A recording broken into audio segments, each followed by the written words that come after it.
welcome to a deep dive into Think and Grow Rich. Oh, a classic. Definitely. It's a classic, but it can feel like a treasure map Right. with cryptic clues instead of straightforward directions.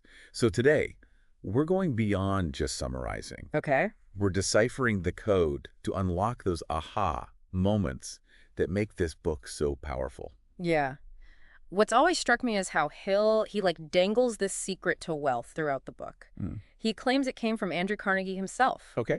Tested and refined over decades. Wow. But he never just hands it to you. Right. It's almost like he wants you to, you have to kind of earn it through the process of reading and reflecting. Okay, let's unpack that. Yeah. From the get-go, Hill kind of throws down the gauntlet. Yeah. Says, forget the old work hard, get ahead motto. Yeah. Even education alone won't cut it. Right. He's saying there's a formula.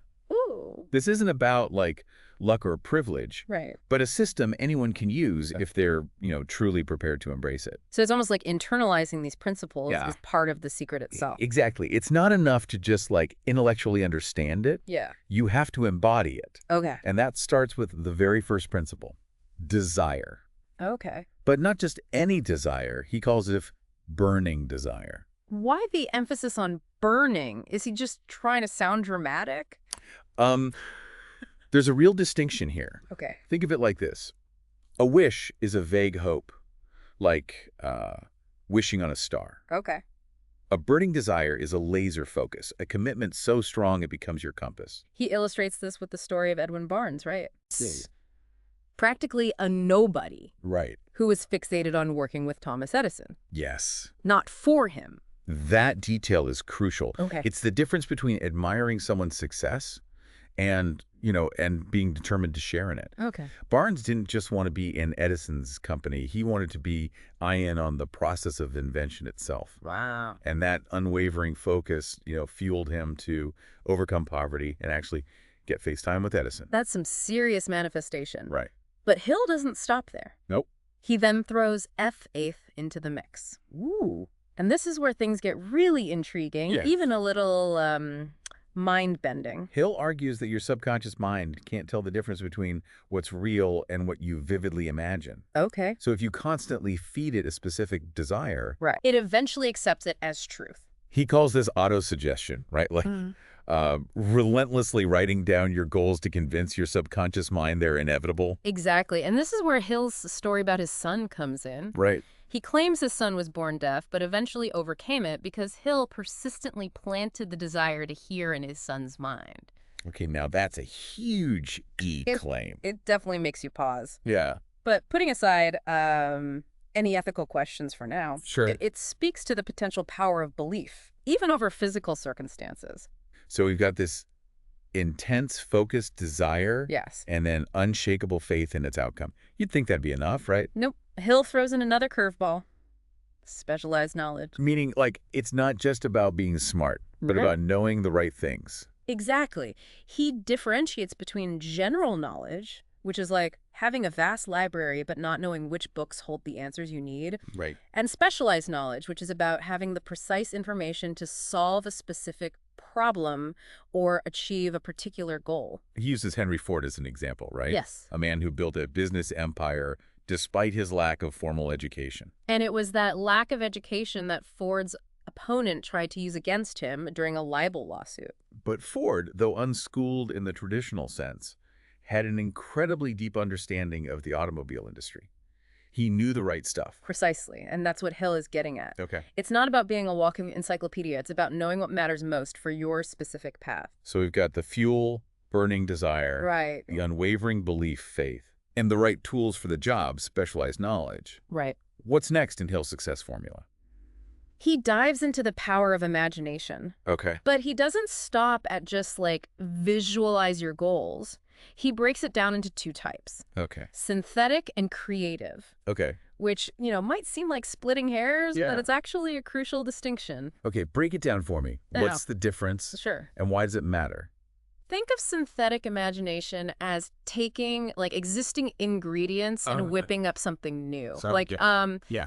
Like combining elements from your favorite dishes to create a whole new culinary masterpiece. Okay. It's about remixing what you already know in fresh ways. So innovation through combination. Exactly. Okay. But then there's creative imagination, Right. which Hill likens to tapping into like a higher source. Think of Yeah. it like those aha moments in the shower, Right. seemingly out of nowhere. Okay.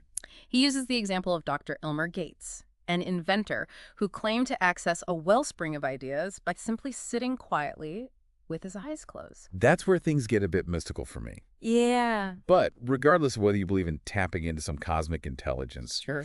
or just the power of, a well-rested subconscious, Right. Hill seems to be saying that groundbreaking success often involves more than just rearranging existing pieces. Yes. It requires tapping into a different level of thinking altogether. Yes. Okay. And he illustrates this with the story of the enchanted kettle. Okay. There's this whole legend about a kettle with a secret recipe attached to it. Turns out the real value wasn't in the physical kettle, but the idea behind it. Right. The imagination is what made it valuable. It's like saying the true treasure is the map, not Yeah. the X marking the spot. Right, exactly. Speaking of treasures, Yes. Hill also tells the story of Dr. Gonzalez, Yeah. who desperately needed $1 million for his college. Yeah. And instead of going about it the traditional way, Yeah. he delivers this impassioned sermon Right. titled, What I Do with $1 Million. Wow. The sheer clarity of his vision, his passionate articulation of the impact that money could make, Right. resonated with someone in the congregation who then donated the entire $1 million. Amazing. Talk about preaching with conviction. Right. So is Hill saying that just by vividly imagining and articulating our desires, we can attract what we need? It's more nuanced than that. Okay. It's about aligning your thoughts, emotions, and actions with your goals so powerfully that you become a magnet for the resources and opportunities you need. Okay. He then introduces the concept of the mastermind, Right. which takes this idea of aligned energy even further. He suggests finding your tribe, Yes. a group of like-minded individuals who can support your vision and challenge you to grow. Exactly. It's like that old adage, if you want to go fast, go alone. If you want to go far, go together. And Hill practiced what he preached. Okay. He claimed that Think and Grow Rich wasn't just his brainchild, Right. but the culmination of Carnegie's wisdom, Right. tested and refined through collaboration with countless individuals over 2 decades. So it's like this book itself is a product of the mastermind principle. Exactly. It's about recognizing that we achieve more when we combine our strengths, insights, and perspectives. Mhm.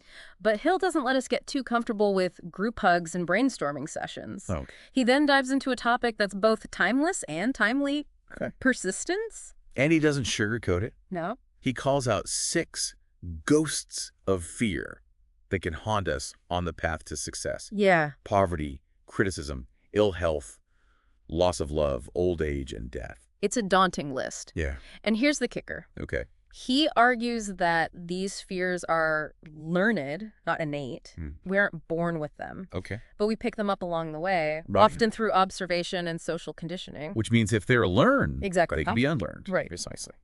Hill believed that fear often stems from indecision, Oh. that paralysis we feel when we're afraid to make a choice. Right. He illustrates this with the rather stark Okay. but powerful story of a condemned man calmly eating a hearty meal just hours before his execution. Whoa. Yeah, it's a powerful image. Okay, that's an intense example. Yeah. What's the takeaway there? It's about the power of acceptance through decision.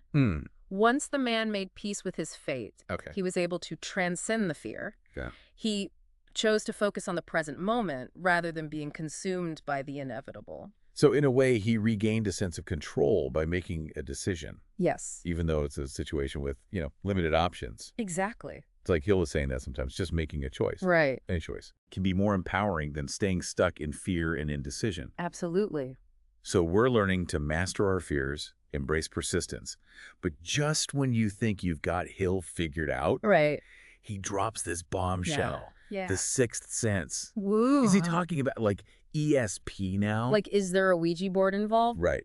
Did Think and Grow Rich just take a hard left into psychic territory? Not quite. Mm. Remember how Hill constantly emphasizes that there's more to success than meets the eye? Right. The sixth sense is his way of talking about that unseen force, Okay. but he links it to something we can cultivate. Good. Creative imagination. Okay. He's saying this isn't some mystical gift you're born with, Right. but a mental faculty you can develop. But we already talked about imagination. Right. What's different about this sixth sense version? Think of it like this. Okay. Regular imagination is like using a telescope to see distant stars more clearly. Okay. The sixth sense is like having those stars suddenly shift, rearrange, reveal patterns you never knew existed.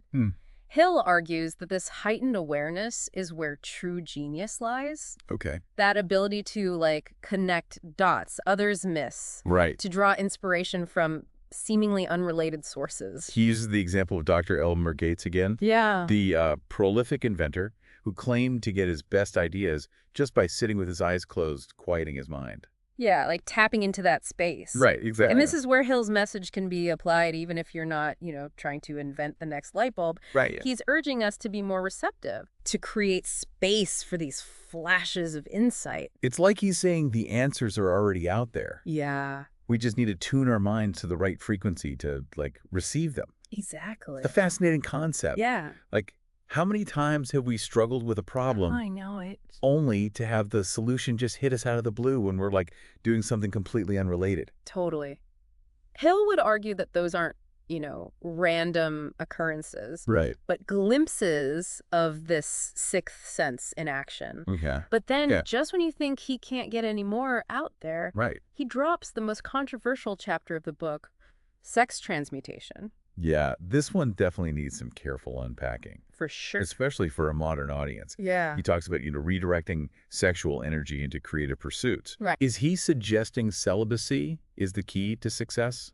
Not at all. Okay. Hill actually argues the opposite. Okay. He observed that many highly successful people had, strong libidos, Right. but they also possessed the discipline to channel that energy, that drive, Okay. into their work. So it's like that old saying, Right. energy flows where attention goes. Yes. It's not about denying your desires, You're right. but, consciously choosing where to direct that energy. Precisely. He's urging us to be mindful of how we're using our most powerful emotions. Right. Instead of letting them control us, we can learn to harness them to fuel our ambitions, our creative endeavors. Okay, so we've gone through these really, high-level concepts. Yeah. Burning desire, faith, specialized knowledge, imagination, persistence, the sixth sense, even, transmutation. Right. It's a lot. After all that mind-bending stuff, Hill ends the book with something surprisingly practical, right? He lays out 57 self-analysis questions, almost like a final exam. A final exam. But it's not about,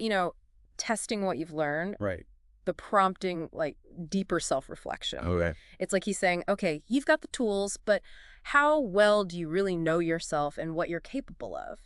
He hammers home the point that this whole formula, this philosophy, it all hinges on self-awareness. Absolutely, because, how can you achieve your goals if you don't truly understand your own strengths, weaknesses, motivations, and fears? Right. It goes back to that idea of specialized knowledge. Exactly. But in this case, it's about really knowing yourself. Yes, self-mastery as the foundation. He wraps up with that powerful reminder. You are in control of your destiny. You are the captain of your ship. But then he leaves us with this lingering question. Okay. Is this whole Think and Grow Rich philosophy Right. a recipe for success, or is it just masterful self-deception? And that's the beauty of it, right? Yeah. Hill provides a framework, a set of tools, Right. but he doesn't pretend to have all the answers. Right. He challenges us to take these principles and test them out for ourselves to see what resonates with our own values and experiences. So it's less about blindly following a formula right. and more about, engaging in a dialogue with the ideas, Exactly. experimenting, Yeah. and discovering what works for you. Because ultimately, the most valuable treasure isn't riches or fame, Right. but a deeper understanding of our own potential and the power of our minds to shape our reality. And there you have it. That's a wrap. Our deep dive into Think and Grow Rich. We hope this has sparked some new insights. Definitely. And maybe even inspired you to revisit this classic with fresh eyes. Give it another read. Until next time, keep exploring, keep questioning, and keep thinking big.